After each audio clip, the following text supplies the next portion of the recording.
ಸಂಘ ಪರಿವಾರದ ನಾಯಕ ಯಾವ ಕಾರಣಕ್ಕೆ ಪುತ್ತಿಲ ಅವರನ್ನ ಗಡಿಪಾರು ಮಾಡಬೇಕು? ತಾಕತ್ತಿದ್ದರೆ ಪುತ್ತಿಲ ಗಡಿಪಾರು ಮಾಡಿ. ಒಮ್ಮೆ ಪುತ್ತಿಲ ವಿಷಯಕ್ಕೆ ಬಂದು ನೋಡ್ತೀವಿ ಹಿಂದೂ ಸಮಾಜ ಯಾವ ಅನ್ಯಾಯ ಮಾಡಿದೆ ಅಂತ ಹೇಳಿ. ತಾಕತ್ತಿದ್ರೆ ಪುತ್ತಿಲ ಅವರನ್ನ ಗಡಿಪಾರು ಮಾಡಿ. ಒಮ್ಮೆ ಪುತ್ತಿಲ ವಿಷಯಕ್ಕೆ ಬಂದು ನೋಡಿ. ಯಾರಿಗೆ ಸವಾಲ್ ಮಾಡ್ತಿರೋದು? ಪೊಲೀಸ್ ಇಲಾಖೆಗೆ. ಹಿಂದೂ ಸಮಾಜ ಯಾವ ಅನ್ಯಾಯ ಮಾಡಿದೆ ಅಂತ ಹೇಳಿ, ಆಮೇಲೆ ನೋಟಿಸ್ ಅನ್ನ ಕೊಡಿ. ನಿಮ್ಮ ತಾಕತ್ತನ್ನ ಒಳ್ಳೆಯದಕ್ಕೆ ತೋರಿಸಿ. ಕರಾವಳಿಯ ಕೋಮು ಗಲಭೆ ನಿಲ್ಲಿಸಲು ಬಳಸಿ. ನಿಲ್ಲಿಸೋದಕ್ಕೆ ಈ ತರಹದ ನೋಟಿಸ್ ಕೊಡ್ತಾ ಇರೋದು.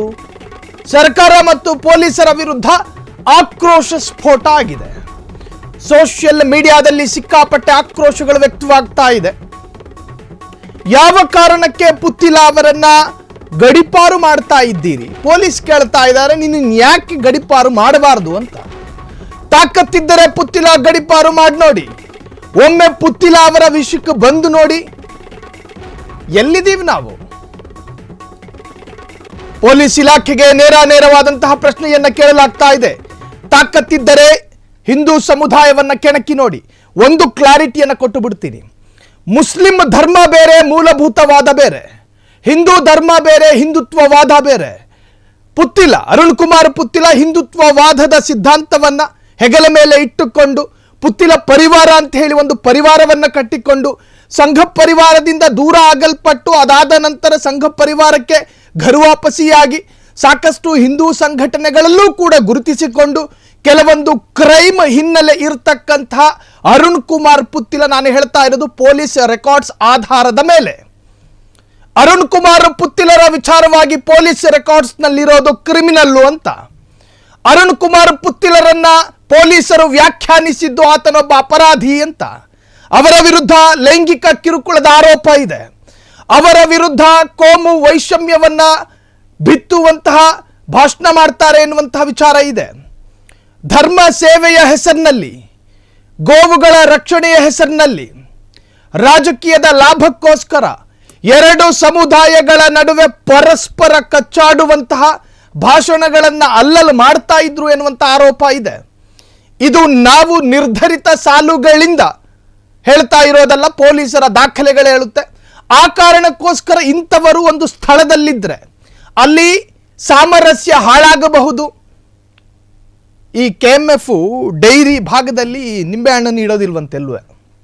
ಕಾರಣ ಅದರ ಒಂದು ಕಿಡಿ ಏನಾದರೂ, ಆ ಲೆಮನಿನ ಕಿಡಿ ಆ ಹಂಡೆ ಒಳಗೆ ಬಿದ್ದುಬಿಟ್ರೆ ಹಾಲು ಕೆಟ್ಟೋಗುತ್ತಂತ. ಹಾಗೆ ಪೊಲೀಸರಲ್ಲಿರ್ತಕ್ಕಂತಹ ಅತ್ಯಂತ ಕಟ್ಟ ಕಡೆಯ ಕ್ರಮ ಅದು ನೋಟಿಸ್ ಇಶ್ಯೂ ಮಾಡೋದು.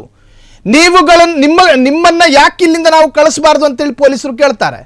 ಇನ್ನು ಇವರು ನಮ್ಮನ್ನು ಯಾಕೆ ಕಳಿಸ್ತಾ ಇದ್ದೀರಿ ಅಂತ ಹೇಳಿ ಸಮರ್ಪಕವಾದ ಕ್ಲಾರಿಟಿ ಕೊಡಬೇಕು. ಅಲ್ಲ ಕಣಯ್ಯ, ನೀನು ಈ ತರಹದ ಕ್ರೈಮ್ನಲ್ಲಿ ಹೆಸರು ಮಾಡ್ಕೊಂಡಿದ್ಯಾ, ನೀನು ಇಲ್ಲೇ ಇದ್ರೆ ಬೇರೆ ತರಹದ ದೊಂಬಿ ಗಲಾಟೆಯಲ್ಲೆಲ್ಲೂ ಕೂಡ ಗುರುತಿಸ್ಕೋತೀಯ, ನಿನ್ನ ಯಾಕೆ ಕಳಿಸ್ಬಾರ್ದು ಅಂತ ಹೇಳಿ ಪೊಲೀಸರು ಕೇಳ್ತಾರೆ. ಯಾವನೋ ಸೋಷಿಯಲ್ ಮೀಡಿಯಾದಲ್ಲಿ ಹಾಕಿದ್ದ, ನಾವು ಮುಟ್ ನೋಡಿ ಅಂತ ಹೇಳಿ. ಯಾರಿಗೆ ಚಾಲೆಂಜ್ ಆಗ್ತಾ ಇರೋದು? ಪೊಲೀಸರಿಗೆ. ಆತನನ್ನ ಎಳ್ಕೊಂಡೋಗಿ ಪ್ರಾಥಮಿಕ ತನಿಖೆಗೂ ಒಳಪಡಿಸಲಾಗಿದೆ ಎನ್ನುವಂಥ ಮಾಹಿತಿಯೂ ಕೂಡ ಇದೆ. ಒಟ್ಟಾರೆ ಗಡಿಪಾರು ವಿಚಾರಕ್ಕೆ ಸಂಬಂಧಪಟ್ಟ ಹಾಗೆ ಸಾಕಷ್ಟು ಚರ್ಚೆಗಳಾಗ್ತಾ ಇದೆ. ಯಾವ ಕಾರಣಕ್ಕೆ ಪುತ್ತಿಲನ್ನ ಗಡಿಪಾರು ಮಾಡಬೇಕೇನು? ಸ್ವಾತಂತ್ರ್ಯ ಹೋರಾಟದಲ್ಲಿ ಪಾಲ್ಗೊಂಡವರ ಪುತ್ತಿಲ ರೇ? ಲೈಂಗಿಕ ಕಿರುಕುಳದ ಆರೋಪ ಇದೆ ಅವ್ರ ಮೇಲೆ. ಎರಡು ಸಮುದಾಯಗಳ ನಡುವೆ ಗಲಾಟೆ ಮಾಡಿಸ್ತಾರೆ ಅನ್ನೋ ಆರೋಪ ಇದೆ.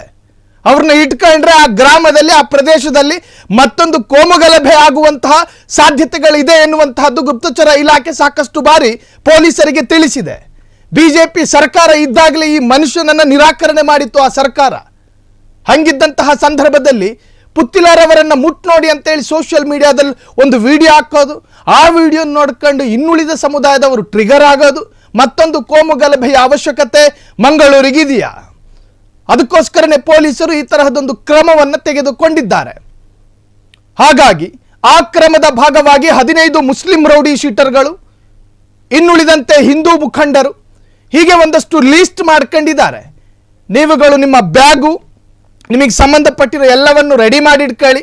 ಯಾವುದೇ ಸಂದರ್ಭದಲ್ಲೂ ನಾವು ಹೇಳುವ ಸ್ಥಳಕ್ಕೆ ನೀವು ಹೋಗಬೇಕಾಗಿ ಬಂದೀತು ಅಂತೇಳಿ ಎಲ್ಲದಕ್ಕೂ ಪ್ರಿಪೇರ್ ಆಗಿರಿ ಎನ್ನುವಂತಹ ರೀತಿಯಲ್ಲಿ ಪೊಲೀಸರ ದಿಟ್ಟ ಕ್ರಮ ಅದು. ಅದ್ರಲ್ಲಿ ಯಾವ ಸಂದೇಹವೂ ಬೇಡ. ಅಲ್ಲಿ ಸೌಹಾರ್ದತೆ ಮರಳಿ ಬರಬೇಕು. 70 ವರ್ಷಗಳಿಂದ ಕಣ್ಮರೆಯಾಗಿರ್ತಕ್ಕಂತಹ ಸೌಹಾರ್ದತೆ ಮಂಗಳೂರಿಗೆ ಮರಳಿ ಬರಬೇಕಾ? ಆ ತರಹದ್ದೊಂದು ಆಸೆ ಕರಾವಳಿಗರಿಗೆ ಇದ್ರೆ ನೀವು ಈ ತರಹದ್ದಕ್ಕೆಲ್ಲ ತಲೆ ಕೆಡಿಸಿಕೊಳ್ಳೋದಕ್ಕೆ ಹೋಗಬೇಡಿ. ಪೊಲೀಸರು ಕೆಲಸ ಮಾಡೋದಕ್ಕೆ ಬಿಡಿ. ರಾತ್ರೋರಾತ್ರಿ ರೌಡಿ ಶೀಟರ್ ಮನೆಗೆ ಪೊಲೀಸರು ಹೋಗಂಗಿಲ್ಲ. ಬೆಳಿಗ್ಗೆ ಜಿಲ್ಲಾಧಿಕಾರಿ ಕಚೇರಿಯ ಮುಂದೆ ಪ್ರತಿಭಟನೆ, ಯಾಕೆ ಬಂದ್ರಿ ನಮ್ಮ ಮನೆಗೆ ಅಂತ. ಜನಸೇವಕರ ಮನೆಗೆ ಹೋಗಿದ್ರು ಪೊಲೀಸರು. ಖಾಕಿ ತೊಟ್ಕೊಂಡು ಪ್ರಮಾಣ ಮಾಡಿ ಪೊಲೀಸ್ ಇಲಾಖೆಗೆ ಸೇರಿರೋದು ಅವ್ರೇನು ಚಮಚಾಗಿರಿ ಕೆಲಸ ಮಾಡೋದಕ್ಕೇನ್ರಿ? ಪೊಲೀಸರು ಕೆಲಸ ಮಾಡೋದಕ್ಕೆ ಬಿಡಿ. ಬಾಯ್ ಬಡ್ಕತ್ತಾರೆ, ನಮ್ಮ ಮನೆಗೆ ಯಾಕೆ ಬಂದ್ರಿ ಅಂತ ಹೇಳಿ. ಪೊಲೀಸರು ಹೋಗಬೇಕಾದ ರೀತಿಯಲ್ಲೇ ಹೋಗಬೇಕು. ಇನ್ನು ನಾನು ಪೊಲೀಸು ಅಂತೇಳಿ ಅಲ್ಲಿ ಗರ್ಭಿಣಿ ಸ್ತ್ರೀಯರ ಮುಂದೆ ಬಾಯಿಗೆ ಬಂದ ಹಾಗೆ ಮಾತನಾಡೋದು, ಆರೋಪದ ಹೆಸರಿನಲ್ಲಿ ತಾಯಿ ತಂದೆಯ ಮುಂದೆ ಆರೋಪಿಯನ್ನ ಹೆಂಗೆ ಬರಬೇಕು ಹಂಗೆ ತರಬೇಕು, ಅದು ಬಿಟ್ಟು ಹೊಡೆದು ಎಳ್ಕೊ ಬರೋದು, ಅದನ್ನು ಕಂಡು ತಂದೆ ತಾಯಿ ಎದೆ ಹೊಡ್ಕೊಳ್ಳೋದು, ಇದು ಕೂಡ ಆಗಬಾರ್ದು. ಒಟ್ಟಾರೆ ಗಡಿಪಾರು ವಿಚಾರವಾಗಿ ಕರಾವಳಿಯಲ್ಲಿ ರಾಜಕೀಯ ಚರ್ಚೆಗಳಾಗ್ತಾ ಇದೆ. ಕ್ಷಣ ಕ್ಷಣದ ಸುದ್ದಿಗಳಿಗಾಗಿ ಫ್ರೀಡಂ ಟಿವಿ ಸಬ್ಸ್ಕ್ರೈಬ್ ಮಾಡಿ, ಲೈಕ್ ಮಾಡಿ ಹಾಗೂ ಫಾಲೋ ಮಾಡಿ. ಹೊಸ ಸುದ್ದಿಗಳ ನೋಟಿಫಿಕೇಶನ್ಗಾಗಿ ಬೆಲ್ ಐಕಾನ್ ಮೇಲೆ ಕ್ಲಿಕ್ ಮಾಡಿ.